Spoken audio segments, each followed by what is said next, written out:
Salam kasih untuk anak didik kami kelas 3. Apa kabarnya kalian di rumah? Semoga tetap sehat dan jangan lupa jaga kesehatan selalu ya.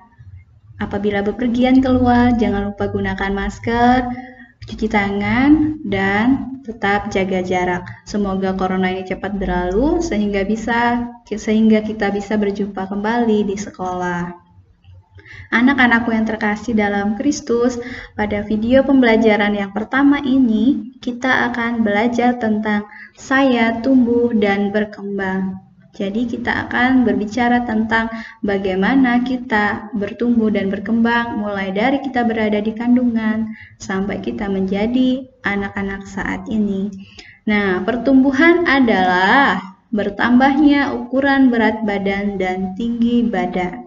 Ini adalah pengertian dari pertumbuhan. Jadi, ukuran berat badan dan tinggi badan kita akan semakin bertambah. Itu yang dinamakan pertumbuhan. Contoh, nah, perhatikan gambar di bawahnya. Ada mulai pertumbuhannya dari dia, tinggi badannya ya. Ada yang gemuk, ada yang kurus, ada yang tinggi, ada yang pendek. Ini bentuk dari pertumbuhan badan kita. Nah, kemudian anak-anakku yang terkasih, perkembangan adalah perubahan kecakapan, kematangan fisik, emosi, dan pikiran menuju dewasa. Jadi, ini adalah pengertian dari perkembangan. Perubahan kecakapan, misalnya dia sudah bisa belajar untuk makan, dia sudah bisa membedakan mana yang kotor dan mana yang bersih. Itu namanya kecakapan. Kemudian kematangan fisik, jadi dia sudah semakin baik dari segi badannya, kematangan fisik. Misalnya dia sudah bisa berdiri, dia sudah bisa berjalan. Nah, itu namanya kematangan secara fisik. Kemudian secara emosi itu perasaannya.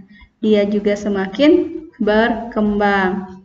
Misalnya yang dulu waktu bayi dia hanya bisa menangis, sekarang dia sudah tidak cengeng lagi, tidak suka menangis lagi, dan dia pikirannya semakin dewasa ketika dia semakin bertumbuh menjadi besar.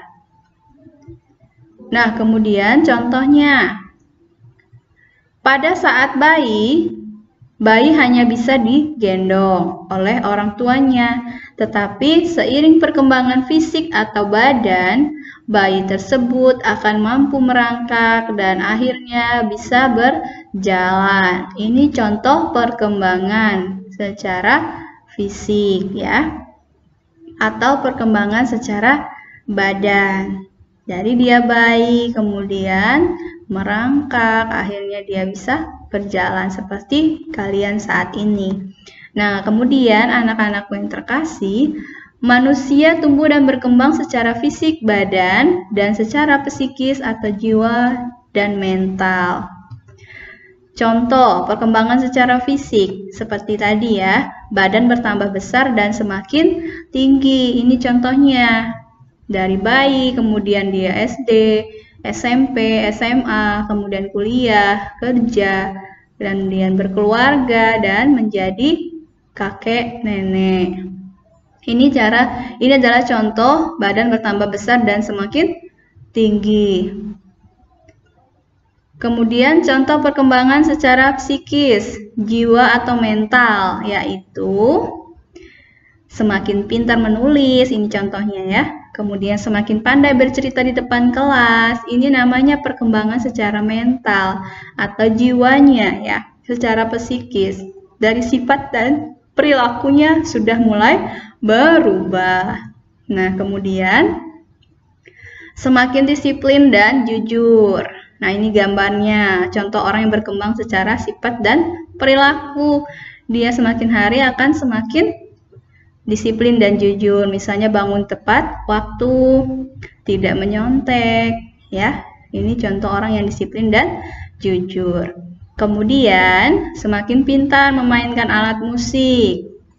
Nah, seperti misalnya kalian di sekolah pintar main angklung, pintar bernyanyi, pintar memainkan alat musik lainnya, drum band misalnya, itu contoh perkembangan secara psikis ya, secara mental dan juga secara sifat. Kemudian semakin rajin berdoa di rumah. Jadi sudah bisa berdoa sendiri di rumah atau di sekolah. Nah, kemudian kita akan baca di sini Yesus bertambah besar. Ada di dalam Lukas bab 2 ayat 39 sampai 40. Dan setelah selesai semua yang harus dilakukan menurut hukum Tuhan, kembalilah mereka ke kota kediamannya, yaitu kota Nazaret di Galilea. Anak itu bertambah besar dan menjadi kuat, penuh hikmat dan kasih karunia Allah ada padanya. Ini adalah bunyi dari Lukas bab 2 ayat 39 sampai 40. Bagaimana Yesus bertambah menjadi besar. Dan Yesus dibesarkan di kota Nazaret. Yesus dilahirkan di mana? Yesus dilahirkan di kota Betlehem. Kemudian dibawa oleh orang tuanya ke Nazaret. Disitulah dia belajar banyak hal. Nah, anak-anakku yang terkasih, Yesus juga tumbuh dan berkembang seperti manusia. Badannya semakin besar dan tinggi. Kemudian semakin hari ia semakin bijaksana. Bijaksana itu artinya dia semakin tahu mana yang baik dan mana yang tidak baik, mana yang boleh dan mana yang tidak boleh. Kemudian, Yesus menginginkan agar kita bertumbuh dan berkembang menjadi anak-anak yang sehat, kuat, cerdas, bijaksana, dan bisa berguna bagi Tuhan dan sesama. Inilah yang diinginkan oleh Yesus. Jadi kita diharapkan untuk menjadi anak-anak yang sehat, kuat, cerdas, dan bijaksana. Bisa berguna bagi Tuhan dan sesama ya. Nah, anak-anakku yang terkasih, sekarang kalian mengerjakan tugas di rumah ya. Tugasnya adalah bagaimana caramu merawat tubuhmu agar tetap sehat dan kuat.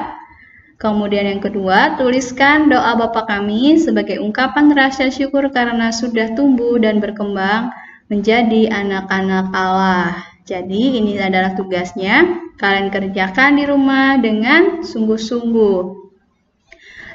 Kemudian setelah dituliskan, kalian hafalkan juga ya doa Bapa Kami-nya. Baik anak-anakku yang terkasih, cukup sekian video pembelajaran kita pada hari ini. Sampai jumpa lagi di video pembelajaran selanjutnya. Tetap semangat, salam sehat, terima kasih, Tuhan Yesus memberkati, amin.